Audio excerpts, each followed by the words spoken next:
kun kammoo ichaati sagaleen kiraaraaf weedduu adagamu gaa'eera baaboon daraaree dhaloonni weedduu galataaf walawamu durri kun kammoo ichaati sagaleen kiraaraaf weedduu adagamu gaa'eera baaboon daraaree dhaloonni weedduu galataaf walawamu galata jiraaye galata jiraa galata jiraaye galata jira galata jiraaye galata jira galata jiraaye galata jira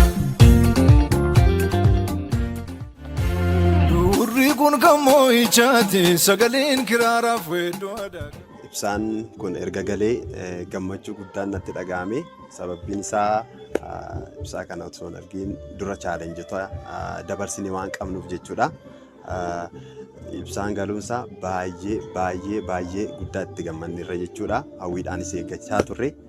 Kana qofaa miti irratti illee waaqayyoon kadhachaa waan turreef amma gaafa kadhannaa keenya riizaaltii isaa arginu ijoolleen hojii isaan hojjetaniif riizaaltii isaanii gaafa argan baay'ee namatti tola. Guddaa gammanneerra.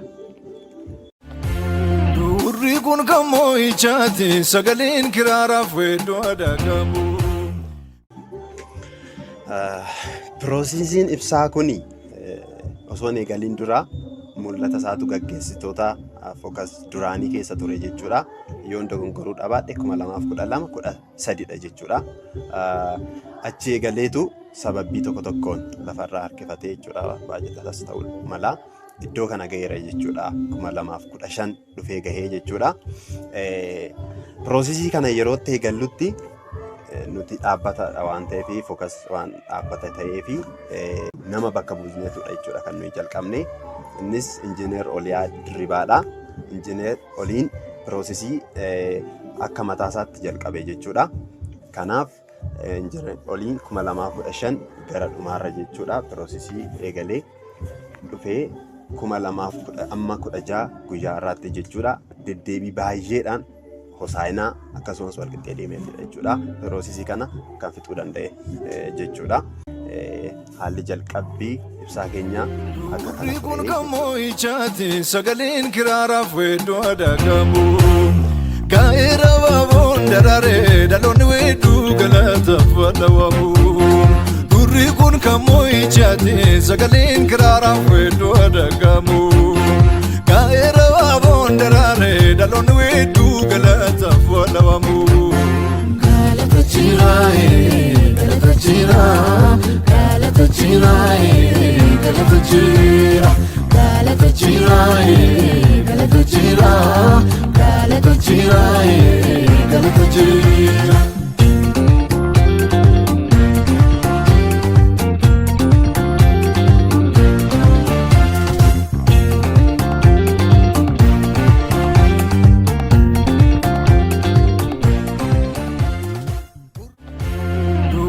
kun kammoo ichaati sagaleen kiraaraaf weedduu adagamu. Rakkinoonni ibsaa kana keessatti nu mudatani jalqabbiidhuma piroosesiin ibsaa kun jalqabameera ka'eeti. Akkuma beekamu fookas waaqaa'u kan jedhu yeroo baay'ee qubeen xoo jedhamtu kun rakkoo baatti jedhanii qaama mootummaa garaagaraa keessatti rakkisaa turanii akkuma kana yerootti piroosesii ibsaa jalqabnetti illee fookas kan jedhu kana adda diddiinnee fellowship Oromoon Kiristaanitii Yuunivarsiitii Stuudentii jennee yerootti galchinutti oon kun maal jechuudha nuyi siyaasan geggeessinu waan ta'eef jedhanii piroosesii jalqabamee jiru feelnu jalaa godhan jechuudha jalqaba irratti. Kanaaf maal jechuudha Oromoo kan jedhu kun saba bakka bu'amoo siyaasa bakka bu'amoo kanaafi isin keessummeessuu hin dandeenyu jedhanii feelnu jalaa godhan jechuudha. Isa duraati tokko chaalenjii ture jechuudha. Irra deebinee hin dhaga'amma fookas jechuu fookas isa afaan Oromoo afaan Ingiliffaatiin adda adda babbaasnee barreessine kana walitti finneetu akka qubee intinii tokkootti jechuudha. Hiika tokkootti galchinee fayyadamnee deebinee haaraa goonee jalqabnee jechuudha. Tokko isa kanan nu mudatee. Inni kan biraan yeroo achi keessatti deddeebi'aa turreetti jechuudha waajjira ibsaa sanatti. waanuma xiqqoo ishii har'a nu xumuruu qaban yeroo baay'ee boru ta'an kana dhugaa dubbachuuf taana firmaadhuma farramuudhaaf illee jechuudha. Boru koottuu iftaan koottudha. So yoo xiqqaate yeroo 20 ol tu deebi'ame jechuudha. Piroosesii kana xumuruudhaaf hosaanaa akkasumas immoo walqixxee deemame jechuudha. Na isa kana ture. Kana qofaa miti gaa rakkinoota xixiqqoon akka nu keessummeessuu dhibuu otuma nu achirroo dhiisanii bahuu wantoonni akkas akkasii baay'ee ture jechuudha. Na isaan kun chaalenjii ta'anii jechuudha. Inni kan biraan baay'ee wanti nu sodaachise tokko immoo jechuudha. Bara darbe akkuma beekamu kaffaltiin parsantii muraasa wayii piroosesiin jalqabamee kaffaltiin kaffalamee sababii baajata dhabneef deebinee dhufnee kaffallaa jenneetu adda galle jechuudha. Yookiis immoo adda baanee maallaqaa walitti qabannee barattoota keenyarraa yerootti deebinutti akkas ta'e nuyi piroosesii hundumaayyuu xumurreerraa jenneetu kaffaltii qofan nuuf hafe jennee gallee yeroo deebinutti qarshii keenya qabannee kaffaltii isin jettan finnee jirraa. Kanaaf ibsaan nuuf galuu yeroo jennutti soo kaffaltii keessan kaffaladhaa risitii fidaa nuun jedhanii malee wanta hafe hin jiru miti jenneen eeyyee xumurameera jedhanii kallattiidhaan deemnee baankii risitii kaffaltii kaffallee risitii qabannee gaafa deemnu na ji'a 3 ol ta'e rakkoo kun kaansil ta'eeraa jedhanii kaansil ta'e jechuun laalaa kaffaltii dura kaffalame ammas immoo deebinee kaashii daayireektii kaffallee jechuudha. Na kaffaltii kaffallee ibsaan immoo hin jiru jechuudha. Baay'ee wanti qoramne irra deddeebinee atleastii gana darbe keessa jechuudha. Torban tokkoof otoo walirraa kutiin jechuudha. Irra deddeebinee baay'ee wanta nu jeeqee ture dhagneetu booddee waaqayyo nu gargaaree kaansil isa ta'e sanaa jechuudha kaasisiifnee kaffaltii addiishinaalii tokko malee jechuudha. Iddoo duraarraa nu kaa'anii amma danda'ame isaatti wanta sanatti nuuf fanii deebisanii akka ibsaan nu galuu ta'e jechuudha. Chaalenjoonni mudatan achi keessatti kan kana ture. Durri kun gamoo ijaati sagaleen kiraaraaf weedduu adagamu. Gara fuula duraatti jalqabarraa kaasee fookasiin akkuma namni hundinuu beeku hojii babal'aa hojjete jechuudha. Addumaan bara 2004 hundeeffama isaarraa kaasee jechuudha fookasiini.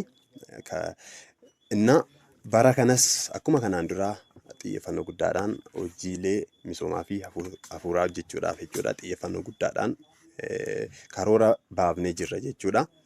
Karoora baasne baay'een hojjetamanii jiru. Baay'een isaa immoo gara fuuldura keenyaatti hojjetamu jechuudha. Na karoora bal'inaan amma yoon dubbachuudhaa baadhee wantoota keessaa gurguddaa isaa gara fuulduraatti hojjennu isinitti hima. Tokkoffaa akkuma isin iyyuu beektan hojii babal'isuu wangeelaatti jechuudha. Waggaatti yeroo 3dha kan nuyi baanu. Fuula fuuldura keenya saamisteeratti jechuudha. Hojii babal'isuu wangeelaa ba'uudhaaf jenna. Hojii babal'isuu wangeelaa kana xiqqoo ishii bifa adda ta'een barana ba'uu barbaanna jechuudha. Tokkoffaa saayitii 2 irratti ba'uu barbaanne yookiis immoo bakka 2tti ba'uu barbaanne jechuudha. Barattoota keenya fayyadamne.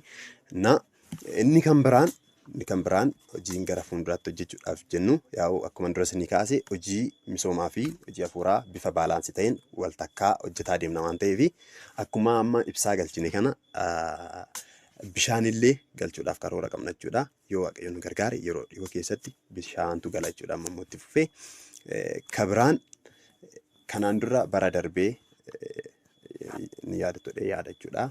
Akkuma namni baay'een beeku weebsaayitiin kireet ta'ee jira jechuudha. Asumaan obboleessa koo galoo guddaa galateeffachuun barbaada. Weebsaayitiin kireet ta'ee haga ammaatti hojiitti hin galamiin jira jechuudha. Sababii tokkoo fi isa kana fuula keenya fuuldura guyyoota jiran kanatti jechuudha. Hojiitti gallee gara sooshaal miidiyaatti illee hojii babal'isuu wangeelaa kana baasnee gama kanaan illee dhaloota biraan gahuu ni barbaanna jechuudha. Isa kanaan ala fuula keenya fuuldura wantoota akka konferansii jira, hojiilee garaagaraa jira jechuudha. Inni guddaan immoo hojii namoota harka qalleeyyii gargaaru naannoo kanas haa ta'u barattoota xiyyeeffannoo guddaadhaan goonee hojjechuudhaaf karoora guddaa qabna jechuudha. Na kanaaf karoorri gara fuula keenya fuuldura jiru isa kana fakkaata jechuudha. Durri kun kan moo'ichaati sagaleen kiraaraaf weedduu adagamu. Okay, namooti ani galateeffachuu barbaadu addumaan ibsaa galee kanaan wal qabate jechuudha. Ibsaan galee kun akkuma dura isinii kaasee akka salphaa fi qoosaatti miti. Namoota baay'eetu shoora gurguddaa keessatti taphate jechuudha. Jalqaba irratti gaggeessitoota waa'ee ibsaa kana karoorsuu irraa ka'ee itti yaadaa dhufan jechuudha. Dogongoruu baadhee 2012-13 jechuudha kan karoorfame. Hojii irra hojjetameef galtee nu ta'aniiru jechuudha. Achi qabee isaaniin galatoomaa jechuun hin barbaada. Gaggeessitoota isaanirraa kaasee haga iddoo agaarraa jiranitti jechuudha. Ibeen gaggeessitoota bara darbeellee jechuudha. Shoora guddaa taphatan jechuudha ibsaan kun akka galuufi.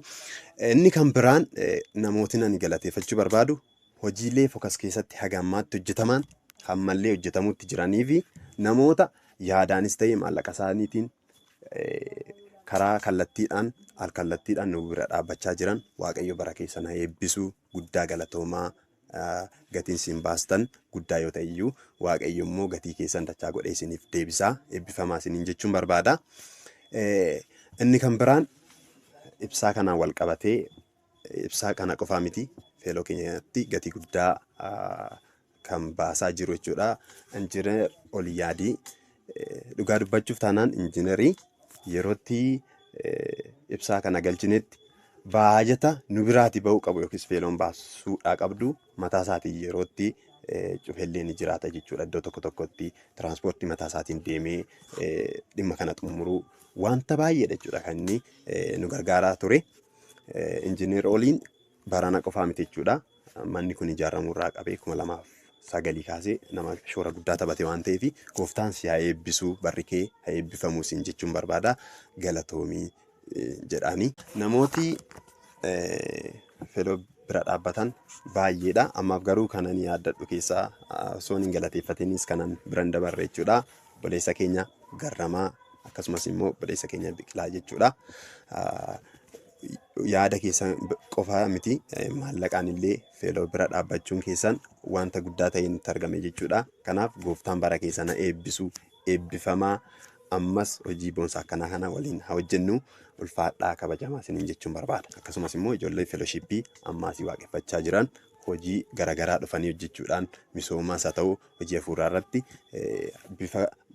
bifa bareedaa ta'een akka kanatti dhufanii hojjechuu isaaniitiif gooftaan isaan eebbisu galatoomaa jechuun hin barbaada. Eebbifamaa. Durri kun kan moo'ichaati sagaleen kiraaraaf weedduu adagamu. Dhaamsiin dhumarratti qabu karoora gara fuulduraatti hojjechuudhaaf kaane isaan amma isinitti hime jechuudha. Galma geessisuudhaaf yookiis milkeessuudhaaf baajata nu barbaachisaa, namaan nu barbaachisaa, yaada nu barbaachisa jechuudha. Kanaaf barattoota keessas jirtan asiis eebbifamtanii baataniif jechuudha. Wantoota nuyi amma fuula keenya fuulduratti hafee jiru kan qabannee jirruuf baajati nu barbaachisa.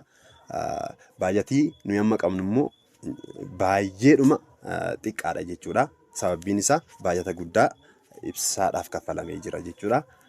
Dhugaa dubbachuuf baajatii ibsaadhaaf kaffalamee isa parsantii dachaa isa nuyi karooratti qabanneen olidha jechuudha. Raawwiinsa parsantii dachaadhaan guddaa ta'edha jechuudha. Kanaaf amma rakkinoota nuyi qabnu keessaati rakkina hanqina namaatu jira nu bira.